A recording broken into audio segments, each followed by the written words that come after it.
So I'm going to be talking about the Mandela Effect. Now, I just saw this film. It's a 2019 sci-fi film directed by David Guy Levy, and I loved it. It was fascinating, but the term, the Mandela Effect, was coined in 2009 by a paranormal researcher, Fiona Broome. And what happened with her, so for some reason, she seemed to think that Nelson Mandela had died in prison in the 1980s. Which is kind of random, but apparently a lot of people believed this as well. And so she coined this term, the Mandela Effect, for when a large group of people all seem to have the same collective false memory. And I mean, there could be many explanations for this. Now in the movie, they go with the science fiction version that, you know, we're living in a simulation, kind of like the Matrix, right? So in the film, this guy, him and his wife, they're at the beach, they lose their daughter drowns. It's horrific.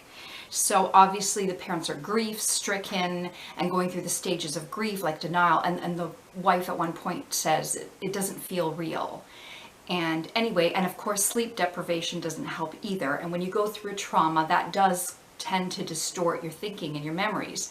So he starts going down this rabbit hole of noticing little inconsistencies and weird things that he can't really account for, like a game of Monopoly, and the man on the game, he pictured having a monocle. He remembers seeing, you know, the guy with the monocle, the Monopoly man, and now all of a sudden he doesn't have a monocle. Or like the books, the Berenstain Bears, they came out in the 60s. And Berenstain, instead of being spelled S-T-E-I-N, which looks normal, it's spelled S-T-A-I-N. So anyway, in the film, really good movie. They play with this idea that, you know, that reality is a simulation, and he's a computer programmer, and he ends up, you know, changing the, long story short, I don't want to ruin the movie for you, but it's really good. But it got me thinking about this, and so I did some digging online and finding how many examples there are of this Mandela effect. Now, personally, I didn't think that Nelson Mandela died in the 80s. Mandela was released from prison in 1990 when apartheid ended in South Africa. And he died in 2013 at the age of 95. But for some reason, a lot of people seem to remember him dying in the 80s in prison. So whether they're confusing him with someone else or why this happened, I don't know. But okay, let's take the Monopoly man example, because that one, personally, I thought he had a monocle too. And when I checked, you know, our Monopoly game, nope, there's no monocle. And you look online, and like even when you go back to like the original game, there was never a monocle. So why do we all imagine this? There's something called false group memory, you know, when a large group of people, they're remembering something wrong. So why do we remember the Monopoly man with a monocle? Well, for one thing, it's kind of the icon of a rich man in the early 20th century was, you know, top hat, monocle, and a cane. That's just what you picture. And I wonder, like, maybe we were mixing it up with Mr. Peanut, because so Mr. Peanut came out before the Monopoly man, and Mr. Peanut has the top hat and the monocle and the cane. So I guess we kind of associate, you know, rich men in the early 20th century, they had this monocle. Well, there's something called a schema, which is like a group of memories that your brain sort of files away, like it puts it in a certain file. Okay, so all your memories about this one certain thing, they go here. So we tend to fill in blanks to make more sense of things. So sometimes we remember things wrong because it makes more sense to us. It's like our brain's way, it's a form of shorthand, you know? Oh, rich guy monocle, even if maybe it wasn't there. Another couple of examples, Star Wars. So everyone remembers, you know, the pivotal scene where Darth Vader says, "Luke, I am your father." Well, apparently he never said that. The actual line is, "No, I am your father." But people, I guess they kind of add the Luke. I mean, I haven't seen the movie. I'm not a big Star Wars fan. I did enjoy them at the time, you know, back in the 70s, whenever they came out. But I haven't watched it. Like, I've seen them maybe one other time since then. So it's been a long time.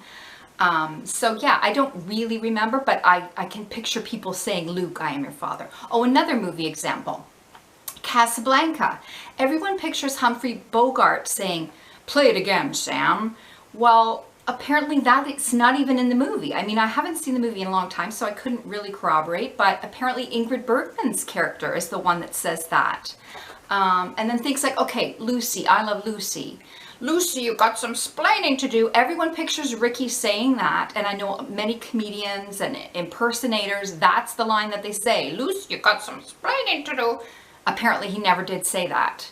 Another thing, oh, Sherlock Holmes. Okay, the catchphrase of Sherlock Holmes, I thought, was always elementary, my dear Watson. Well, apparently in the books he never says that. That's from movies or shows or something else. So we can take a piece of a memory and get it wrong. Oh, another one, Snow White. Okay, Snow White and the Seven Dwarfs. When we picture the evil queen at her mirror, what do we picture her saying? Well, I can hear her saying, mirror, mirror on the wall, who's the fairest one of all?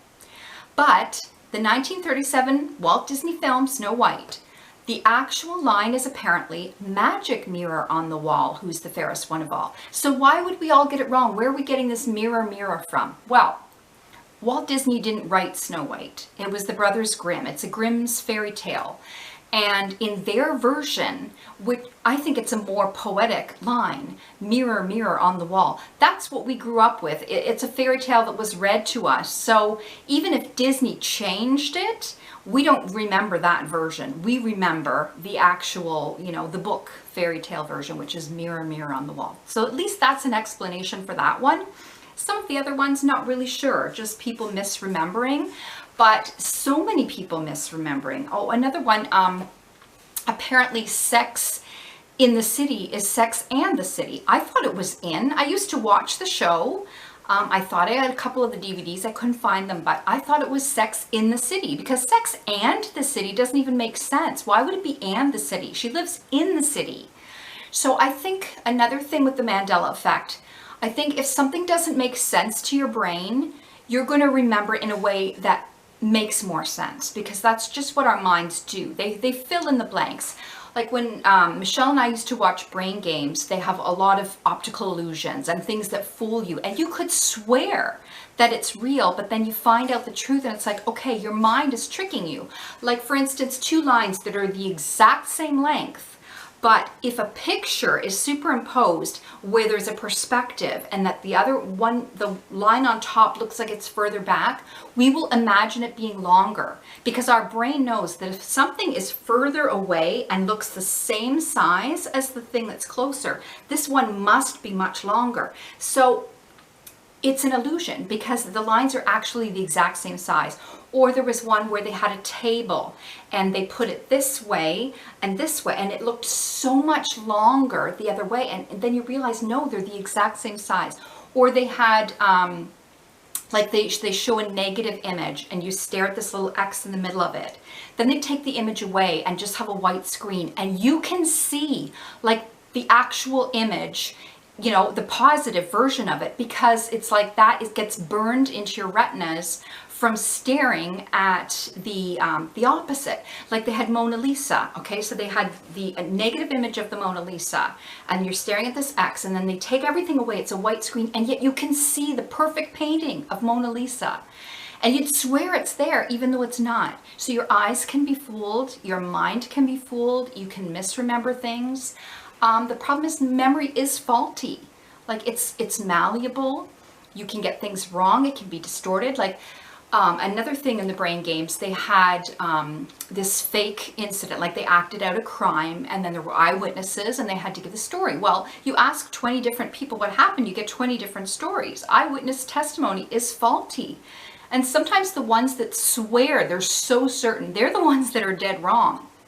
And what they did too as part of the experiment, they had the people talking together and they put in a couple of decoys that weren't actually there, and they added in a couple of like false details. Like, okay, so it was a fake mugging, that they witnessed. And the woman was wearing a gray coat. She was yelling at a man, and then another man comes and steals something out of the guy's pocket and runs away. So, and it all happens so quickly. So there's a lot of moving pieces, and everyone remembers things a little bit differently. But some of the decoys, one of the decoys planted the suggestion, oh, the woman was wearing a red coat. Well, as soon as she said that, other people started remembering it. Now, she did add in some of the true details too. So if you add a couple of truths and one lie, then people might believe that one lie. You know, people can be influenced, which is really scary because there is a lot of disinformation and misinformation out there now, especially with the pandemic. People can have this collective misremembering of events, or it can just completely distort and change events.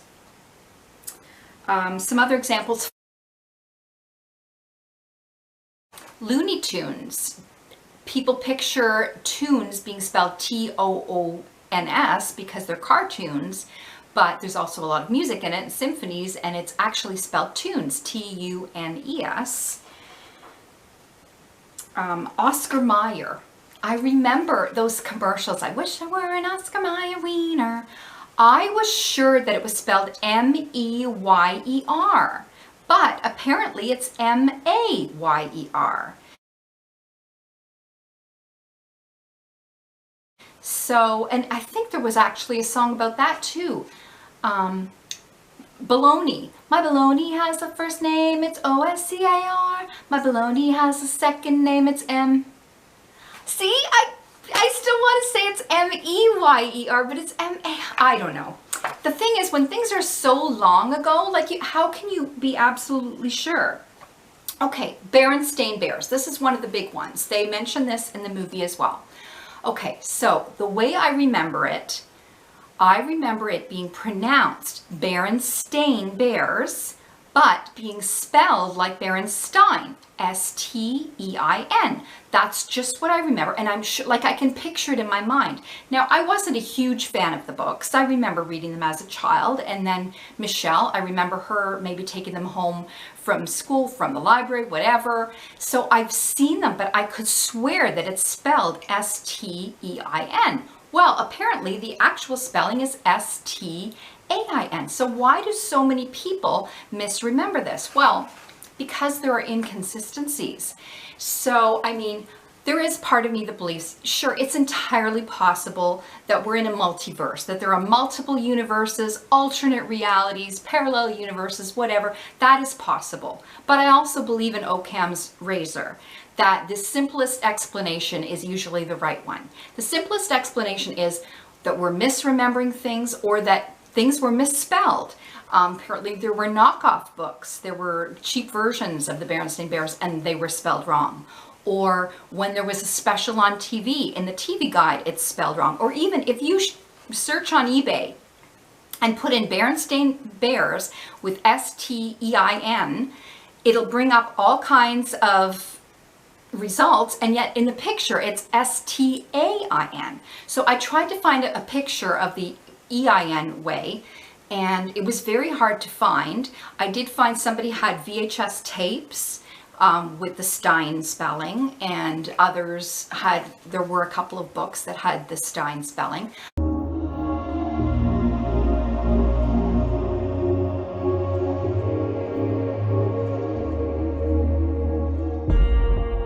But I do remember it was pronounced Stain. So the true way to tell is the authors of the books were Jan and Stan Berenstain, spelled S-T-A-I-N. So obviously that is the right spelling because that's their name. They're not going to misspell their name. So you can trust that the author, if that's who wrote the book, that is the spelling. I guess just in our mind, I've never seen a name that has stain in it before, like stain, like a stain in a shirt. But Stein is so common, like Frankenstein, and it, you know, Stein is, you see it all the time. You don't see stain. So I guess our brain just makes more, it makes more sense to have it spelled like Stein, but it was pronounced like stain. So a lot of times our mind will jump to the wrong conclusion. Like, we fill in the gaps. When there's missing information, our brains are designed to fill in the gaps to make sense of our world. And we'll do that with things that we see, we'll do that with memories. And again, memory is faulty, and sometimes we get it wrong. It was so long ago that I saw these things that I don't know 100%. But I mean, the Monopoly one gets me the most, because I do remember there being a monocle, but apparently there never was. Oh, another example, Fruit of the Loom. I could have sworn that the symbol for Fruit of the Loom was a cornucopia with a bunch of fruit. I pictured that, but when I looked at the actual underwear, because I have Fruit of the Loom underwear, it was just the fruit. There's no cornucopia. Like, why do we imagine the cornucopia? I guess because usually when you see a bunch of fruit displayed like that, like the apple and the grapes, like that's often a symbol of Thanksgiving, or like you usually see the cornucopia. So I don't know, we imagined it. It's just weird, because I always pictured that it was there, and it's not. Confabulation is where you fill in gaps in your memory, and you can be so sure of something and it's not right. And it's not that you're lying, you're lying to yourself. You really don't know. Like, sometimes something can be so vivid to you, and yet it's your imagination. It didn't even happen. An example, my mom was arguing with her cousin at one point. The cousin was telling my mom that she could picture her hardwood flooring, that it was strip flooring, like long strips of wood. And my mom was like, no, it's parquet flooring, it's little squares. And the cousin was saying, no, I'm sure, I remember it. I can picture it in my mind. And my mom's like, well, I'm standing on it, I'm looking at it, and it's parquet. Like, you can be so sure of something, but be wrong. So, and even if you are looking at something, there could be optical illusions and you could be wrong. So you can't even trust your own eyes. And as I used to say when people were arguing about different versions of the story, I would say there are 3 sides to every story: your version, their version, and the impartial truth. The only reliable eyewitness is a camera. I used to say too, I'm so obsessed with photos. Like, I'm a total photoholic, because to me, if it's not in a photo, it didn't happen. Like, how can you prove that anything happened? And some things will drive you crazy, because like some things I'm like, no, but I remember it being this way, but I'll look on the internet. It's like, well, it's not there. Okay, so here's a more recent example, okay? And this drove me crazy. So, Crunchits. Does anyone remember Crunchits? Cheetos Crunchits. Okay, so not Cheesies. Those are cheese puffs, and there were different brands. There's Humpty Dumpty, there's whatever. But Crunchits were the hard cheesies by Cheetos, and it has Chester Cheetah on it, and they're called Crunchits. Well, I remember this, I thought not even too long ago, like I thought a few years ago when I was still grocery shopping in person. Now I get groceries delivered, but I can remember buying them. And to me, they were always Crunchits. But I looked online, okay, and this drove me crazy because I could not find anything, any photos of Crunchits. Like, apparently now Crunchits are a horse treat in the UK. And Cheetos is acting as though it was always called Cheetos Crunchy. Every picture you see, Cheetos Crunchy. Crunchy, not Crunchits, Crunchy. I even found they had at a timeline from 1948, Cheetos, and they show all the pictures all the way along, and it was Cheetos Crunchy. It's like they're not acknowledging that Crunchits ever existed, but that's how I remember it. And at one point, I did find one photo. I'll show you. So there was just this one photo with a bag of Crunchits, and it's driving me nuts because, like, with all the pictures I take, do I not have a picture of Crunchits? I thought maybe at Halloween when you get the little bags, but I mean, I don't know. It drives me crazy because it's like things can disappear, and how do you even prove that they existed? And I mean, you're not going to take a picture of every mundane object in your life just because at one point it might be discontinued and then you won't even find any evidence of it online. Because the thing is, on the internet, the search results, like, you're flooded with so many hits, and the algorithm looks for what's deemed the most relevant. So if there are thousands of retailers and convenience stores selling, Cheetos Crunchy, you're going to get, when I looked for images, there's so many, and they're all from stores, and it's all Cheetos Crunchy, Crunchy, Crunchy. It's like, I'm looking for Crunchits, but I mean, you can't scroll through thousands of pages to find something. And it's like, that started to bother me too, because like, what if they didn't want you to find it? Like, what if Cheetos, Frito-Lay, whatever, whoever makes them, just wanted to erase that from existence? So just pretend, oh no, it was never called Crunchits, that never happened. Like, that's weird, but maybe, who knows, maybe this horse treat company bought the rights or something and they're not allowed to use the name. But why would they pretend that it never even existed? And then Michelle and I were talking about AI at one point. She has a theory that AI, is just, it's a conspiracy and they're gaslighting us. They're just going to start messing with stuff and just erasing things from existence to make humans think that they're going crazy, because they probably are anyway. Those humans, they don't get anything right. Because now, oh my God. So AI, everyone's getting into this chat GPT thing and using AI to write essays for them and do artwork for them. Well, that's cute, whatever. It's not really my thing. But I think you're giving AI too much power, this artificial intelligence. And apparently, ChatGPT has already had some huge bugs, like we're talking it outright lying and making things up. Like someone said that the AI can suffer from hallucinations. So they can give you a bunch of facts, but then they can throw in things that are complete lie and just make up this whole, like they can tell you about a novel and then just throw in another character that didn't even exist, just completely made up, which that's frightening enough. But then I heard, oh my God, this takes the cake. This guy in Belgium, he was a married man with kids. He was depressed and worried about climate change, worried about all these things, existential angst, whatever. He was depressed. He was chatting with this AI thing called Eliza, and apparently she talked him into committing suicide.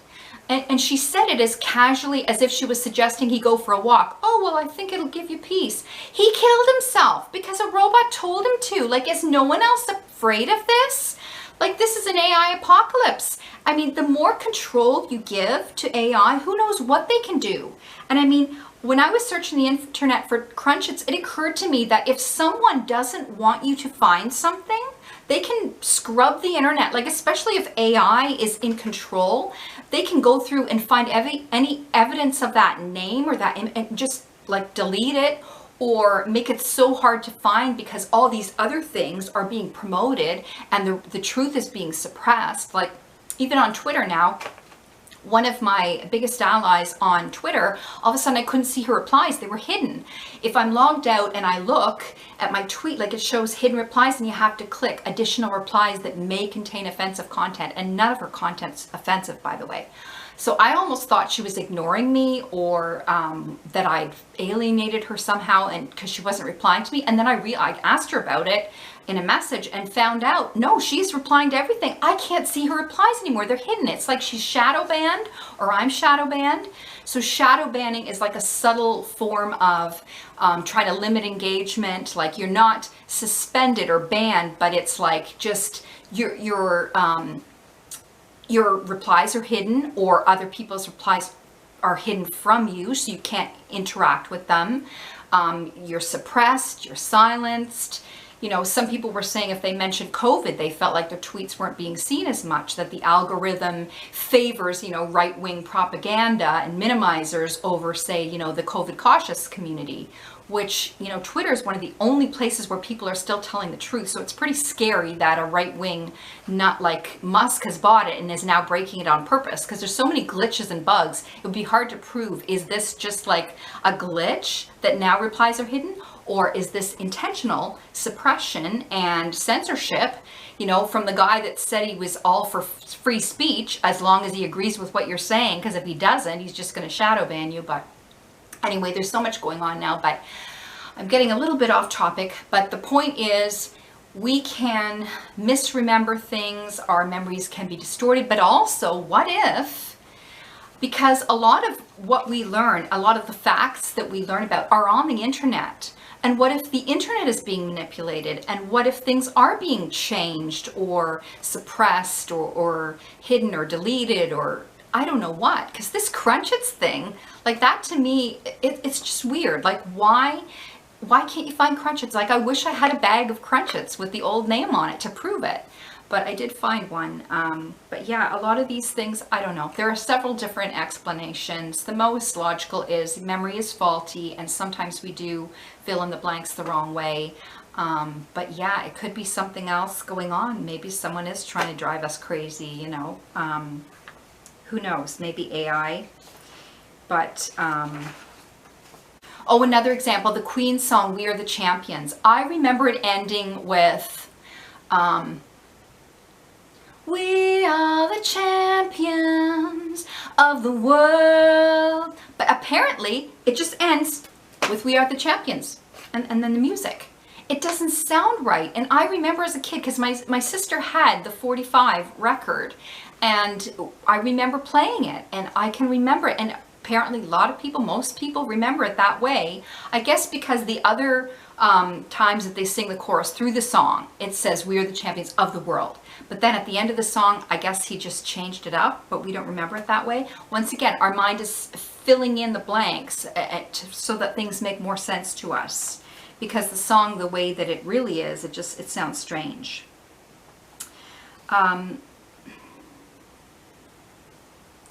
Valerie Reyna and Charles Brainerd came up with a fuzzy trace theory. So apparently information can be stored in two ways, either verbatim, like actual, factual, exact, and precise information stored in your memory, or gist memory, which is fuzzier, it's more of an abstract or generalized idea. Well, this gist memory can be manipulated. It's open to interpretation. It can be influenced. So this is another thing that's scary, is that, first of all, memory is faulty, and also it can be influenced. So, you know, when you have disinformation, propaganda, misinformation out there, people can maybe be influenced to remember things the wrong way. I know at one point there was this crazy group of right-wingers, Nazis, whatever, that were trying to deny the Holocaust. Like, oh no, the Holocaust never happened. How can you deny that it happened? Like, when I was in Europe, I visited Dachau, the first concentration camp in Germany. The concentration camps are there. We have photographs and videos and survivors testimony. Like, we have a lot of evidence. Of course this happened. How can you deny a whole, like, this is what's really frightening, is if people just start erasing stuff. Oh no, that never happened, and just scrub the internet. No, any incidents of that. Well, now they're banning books in a lot of schools. They're taking away anything that they deem inappropriate, or it's frightening, because yeah, if you start just eliminating things that, oh yeah, no, that never happened. Oh yeah, slavery, oh that never happened. Oh, residential schools in Canada and Aboriginals being taken from their homes, no, that never happened. You can't just start denying and rewriting history, but some people are trying to. Because obviously they look really bad and they're trying to, you know, clean up their tracks. What's going to happen with COVID? You know, one day when everyone realizes, holy crap, this was never mild, and we put children in harm's way, and now we've disabled a huge chunk of the population. Well, how much do you want to bet they're going to go, you know, deleting those tweets and cleaning up and changing their story and scrubbing the internet and say, oh no, we never said that. Oh no.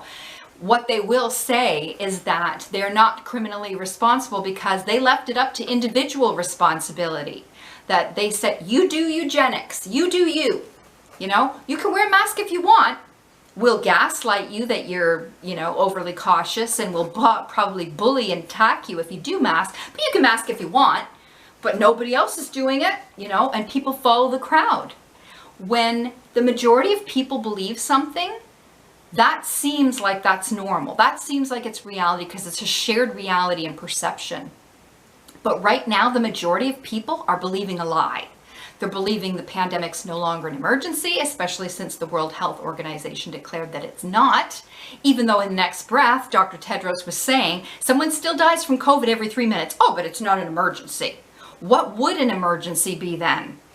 Like, it's unreal that now the majority of people are just going along with the lie that everything's fine. And it's normalcy bias. Most people want to believe everything's okay, even if it's obviously not. Climate emergency, not okay. COVID's still raging, not okay. But people just want to pretend it's not happening and pretend everything's fine.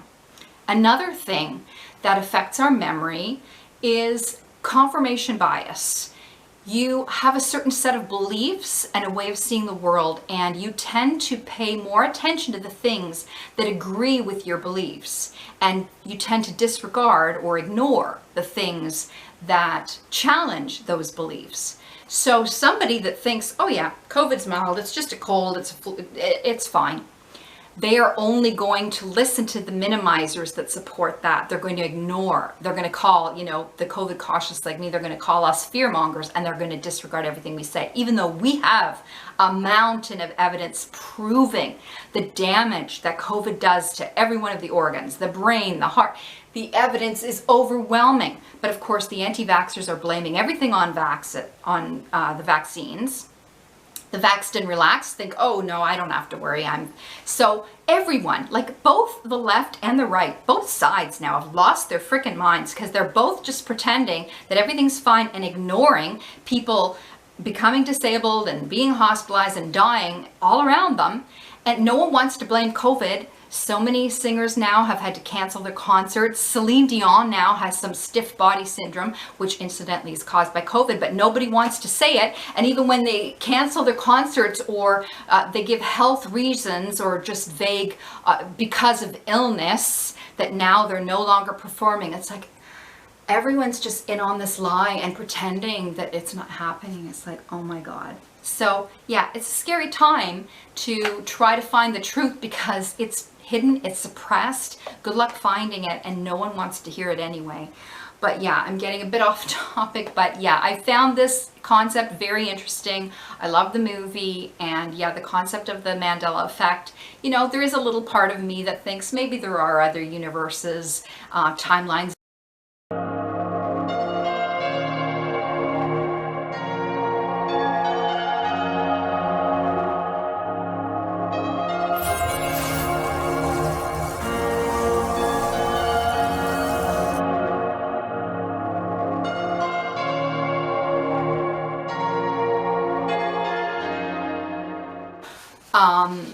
Like I remember in The Matrix when they experienced a deja vu, they explained that by saying, oh, that's when they changed something. And there's like that bit of an overlap. I thought that was really cool because I have had deja vus before, and they're very creepy because it's like, why is this happening? So yeah, we could be living in a simulation, or we could be living in a multiverse, but the most logical explanation is we just tend to remember things wrong. Our minds will try to make sense of the world because a lot of times the world doesn't make sense and we fill in the gaps. And people can be influenced. And yeah, the Monopoly monocle thing, like again, it's a schema. We think, okay, a guy in a top hat and a cane, he must have a monocle too. That's the symbol of a rich man in the early 1900s. But whatever, yeah, it's all very interesting. I love stuff like this. But yeah, so I just wanted to talk a bit about this, and I've been rambling for, I don't know, like an hour now. But yeah, so yeah, anyway, thanks for watching. Take care, stay safe, and document everything. Take pictures. And if anyone has a bag of Crunchits with the name Crunchits or a picture, please like share it here. Let me know because I would love to see that. Anyway, take care. Bye for now.